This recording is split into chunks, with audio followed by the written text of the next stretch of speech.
G'day guys, welcome to Ignition Trader and our tutorial on how to use Binance, just the basics. So this is the screen that you'll land on when you first come to Binance. You're going to want to, in order to make a trade, you're going to want to come up here to Trade and come down to Advanced. You could choose Classic or Basic, but really the Advanced isn't that advanced. Don't be scared of it. I never use these two. I'm most familiar with Advanced, so we're just going to go straight there. Okay, so this is the Advanced screen. I've got the chart here. You can see the recent price action on whatever token you're on. Up over here to the left is where you choose which tokens you want to be buying or selling. Just ignore where it says 10x here. It doesn't mean that you are using 10x margin or anything. It just means that that is available if you want to use it. But we're not going to be covering that in this video. Here you'll type the coin that you're looking to buy. Now let's say, for example, you want to buy Cardano, which is ADA. You might type ADA here. It'll come up with ADA versus Bitcoin because we've got Bitcoin selected. If you click on BNB, you get the option to trade ADA versus BNB. So that means if you're buying ADA, you would be buying it with BNB. But if you've got Bitcoin in your account, you'll choose Bitcoin, and you're going to use Bitcoin to buy it. And you can also choose alts, and there may be some alt options. Does it have? Yep, it's got an Ethereum pair there, so you can use Ethereum to buy it as well. And over here to fiat, usually it'll be a USDT pairing. Most of them have a USDT pairing, and the ones with the most volume, where your order's most likely to get filled, is going to be USDT or Bitcoin, 99% of the time. Okay. Moving over to this side of the screen, what we have here is the order book. Now in red are people selling, so this is people who have entered sell orders into the order book, and in green have people who are buying. They've put buy orders or bids into the order book. And how you put your orders into the order book is over here on the right. So if you're buying, you make sure that you've got this tab selected, and if you're selling, you make sure you've got this tab selected. So let's say you're buying your a coin. We'll just go with ADA. You're buying that. We'll just use Bitcoin with Bitcoin. You select that, pulls up the ADA chart, nice and straightforward. And let's say that you just wanted to buy it for the price that it is now. You're not trying to get you're not making a trade where you've targeted a certain price point. You just want to buy it as it is now. You might select market. Now I'm going to go over in a minute why I don't use the market order, but for the sake of explaining what it is, we're just going to select market. And what happens here is you don't put the price in, you just put how much ADA you want to buy. So if you wanted to buy, say, 50 ADA, you'd put that in, and then it's telling me max amount 0. I don't think I've got any Bitcoin in this account, but if you have Bitcoin account, I won't say that obviously. So you put your amount in there and you just hit buy, and what it'll do is it will take the best priced orders from the sell side of the order book, and that's how much you'll pay. So we've got this price here, 999 Satoshis. If there was only 10 available at that price, it would grab that 10 and it would get the rest from this one, this one, this one, and so on until it fills your order. For an order like 50, it'll just get filled instantly from the first one most of the time, because ADA has a lot of volume, a lot of people buying and selling, so your order would just get filled instantly. Another way to buy is to use the limit order.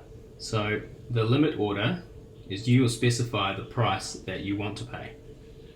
So you may decide that if ADA drops in price down to here, 764 Satoshis we've got here, so you would put that in here, 764. Double check that you've got the correct amount of zeros, okay, because that can be a pretty bad mistake to make, and you end up paying way more or not putting it anywhere near high enough bid in if you get the right enough, if you don't get the right amount of zeros. And then you'd say how much you want to purchase, and then you'd hit the buy order. It would put your order into the buy side of the order book, and when someone has a sell order that matches your buy will get filled. unless yours is way back here. If you've got a whole bunch of other people who have the same price who put theirs in before you, their orders will get filled before yours. But eventually, hopefully, if it comes down to the right price, your order will get filled. So let's talk about stop orders. We won't go into OCO, that's too advanced right now. So the stop limit is if you set, let's say you've bought some ADA, you've determined that at a certain support level, if it loses that support, it'll probably continue to sell off further, and you want to put a stop loss in place. You're going to use the stop limit. Now normally I would say to use a stop market, but Binance on its spot feature, and spot means you're not using margin, doesn't have stop market, so you have to use a stop limit.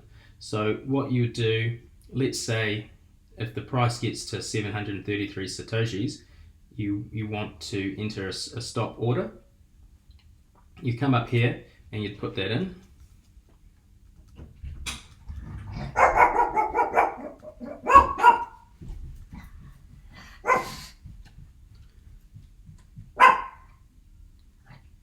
Excuse my dog barking there.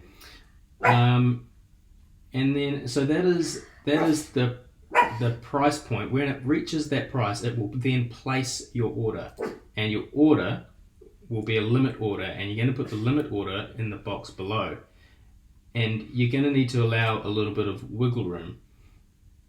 Now normally I would allow about 0.2%.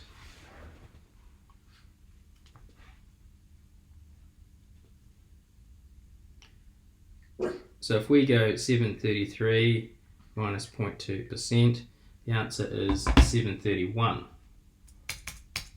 So you'd make this 731, or to be on the safe side, you may just knock a few more off, make it 728 or something. Okay, so what this means is when the price reaches 733, it'll put your limit order in at 728. That means that you're prepared to keep selling it all the way down to 728, but if price falls below 728, you will stop selling. This is almost always enough to get you out of the position. If you're trading a coin with less volume, less liquidity, that is, it has far less orders in the order book, you might want to make that bigger, but generally speaking, that's going to be enough, especially for most of the coins that we're normally trading. Normally, if you're trading a coin that is really low liquidity, you're only trading it because you believe in that coin that at some point it's going to hit bigger exchanges, they've got bigger announcements coming out, and the liquidity will then pick up, at which point you'd sell. You wouldn't have a stop loss on such a coin, because when your stop loss gets hit, you're going to get a lot of slippage because there's not enough orders to fill your order. It'll have to go through the order book, all the way down the order book, and you may end up getting a really low price for your coin, and you don't want that. So we only generally set stop losses on coins with enough volume to get our orders filled and get us out of the position. And then of course down here, you're going to put in the amount of coins that you're putting the stop loss in for. Usually it would be your entire position, but in some cases you may only want to sell a portion if it gets to that price, and you may be willing to hold on to the rest until the price comes back up again. So moving on to limit orders versus market orders,